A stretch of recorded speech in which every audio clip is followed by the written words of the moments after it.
Bab 901. Mencoba taktik ilusi. Erikin ini pintar, ia dapat dengan begitu cepat menemukan inti masalahnya. Tapi jika roh binatang begitu mudah diburu, tidak akan hanya putra suci sang pejuang kebanggaan yang dapat menangkapnya. Denny Pu mencibir. Anak panah itu menembus tubuh roh binatang dalam sekejap mata. Roh binatang itu kesakitan dan tiba-tiba meraung, mengeluarkan nafas dan menggoncang Erikin. Saat Erikin mengamati anak panah tersebut, 9 titik cahaya di roh binatang bergerak dengan cepat, dan anak panah tersebut menembus titik cahaya tersebut. Erikin sedikit mengernyit dan hatinya tenggelam. Energi bintang ini sungguh tidak mudah untuk ditangkap. Ia menemukan bahwa dirinya dalam bahaya, sehingga ia menghindarinya. Penemuan ini membuat Erikin sedikit frustasi, artinya asumsi sebelumnya gagal, tetapi Erikin tidak menyerah karena hal tersebut. Ia mulai menggunakan berbagai metode lain dan mencobanya satu persatu. Akhirnya roh binatang jatuh, dan energi bintang diserap oleh Erikin dan yang lain. Denny Pu tidak bertele-tele, dan kembali menemukan roh binatang baru, kembali peringkat ketiga. Dalam pertempuran berikutnya, Erikin tidak pernah putus asa, berbagai metode dan metode lain dikerahkan, gagal dan mencoba lagi. Langkah Erikin ini membuat ejekan Denny Pu semakin kuat. Diam-diam dia menertawakan Erikin, yang benar-benar mencoba membongkar kelemahan roh binatang. Kamu harus tahu bahwa meskipun bertanya kepada putra suci Sekte Wendao, mereka semua menggunakan kekuatan mereka untuk menghancurkannya. Di mata Denny Pu, roh binatang sama sekali tidak memiliki kelemahan, dan Erikin hanya melakukan pekerjaan yang tidak berguna. Tempat ini adalah tempat pelatihan yang disiapkan oleh sekte tertinggi untuk para murid. Untuk melewatinya hanya bisa menggunakan kekuatan bukan dengan otak.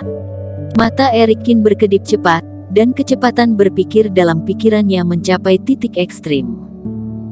Jika roh-roh ini dilepaskan untuk menyeimbangkan atmosfer di luar, seharusnya ada cara untuk menangkap roh binatang, tapi aku tidak menemukannya.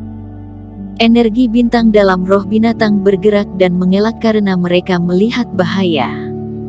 Jika mereka tidak dapat melihat bahaya, mata Erikin tiba-tiba menjadi cerah, seperti cahaya meledak dalam pikirannya, membuat pemikirannya menjadi jernih. Tidak dapat merasakannya, atau tertipu, jurus kutukan mati. Erikin meloncat, dan dia langsung menemukan kuncinya. Tiba-tiba dia duduk bersila di udara dan mulai berlatih jurus kutukan mati.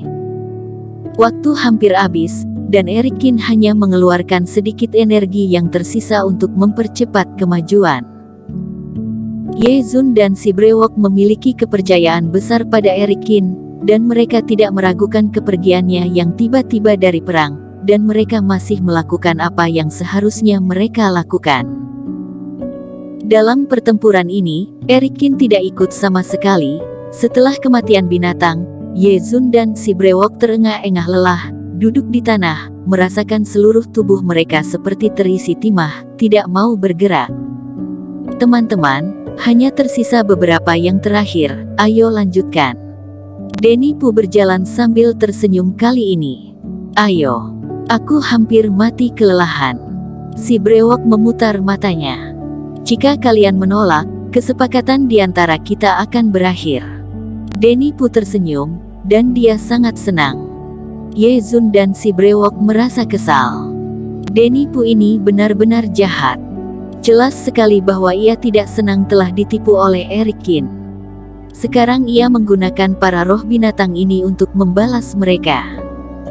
Namun jika keduanya tetap melanjutkan, sebenarnya tenaga mereka tidak terlalu cukup lagi. Jika mereka terlukai oleh roh binatang, akan lebih parah lagi konsekuensinya. Siapa bilang tidak lanjut lagi? Tepat saat Denny Pu hendak menggoda mereka berdua, Erikin tiba-tiba membuka matanya. Denny Pu menoleh dan tiba-tiba menemukan cahaya seperti mimpi melintas di mata Erikin. Dia hendak mengatakan sesuatu, tiba-tiba tubuhnya bergetar, dan dia tiba-tiba merasakan dirinya di batu roh yang tak terhitung jumlahnya. Di antara harta para dewa, dia tiba-tiba menjadi orang paling mewah di dunia. Denny Pu merasa seperti melayang di awan, dan tidak bisa menahan diri untuk tidak mekar. Tetapi di saat berikutnya, dia gelisah dan dengan cepat melepaskan diri dari fantasi ini. Dengan keringat di dahinya, dia menatap Eric Kin dengan heran, tapi dia tidak berani menatap langsung ke matanya. Eric Kin ini tiba-tiba mengembangkan beberapa metode, mengapa dia tampaknya memiliki dunia lain di matanya. Eric Kin, bisakah kamu melakukannya? Ye Zun dengan enggan menggelengkan kepalanya, pokoknya, aku dan Brewok tidak bisa menahannya. Aku di sini sekarang, kamu bisa yakin. Eric Kin sedikit tersenyum dan merasakan keterkejutan Denny Pu barusan, dan mengetahui bahwa ia telah berhasil mempraktikkan jurus kutukan mati. Jurus kutukan mati, walaupun namanya menyerupai teknik membunuh, pada dasarnya adalah taktik ilusi, karena merupakan taktik ilusi, dapat mengganggu kesadaran orang lain. Nah, karena kamu sangat percaya diri, aku akan menemanimu sampai akhir. Denny Pu mengerang, dan hatinya sedikit marah. Dia baru saja dipermalukan oleh Eric Kin, dan dia sedikit tidak bahagia.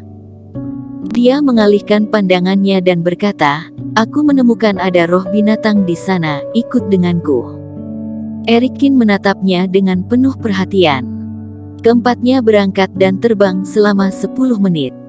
Denny Pu menunjuk ke bawah.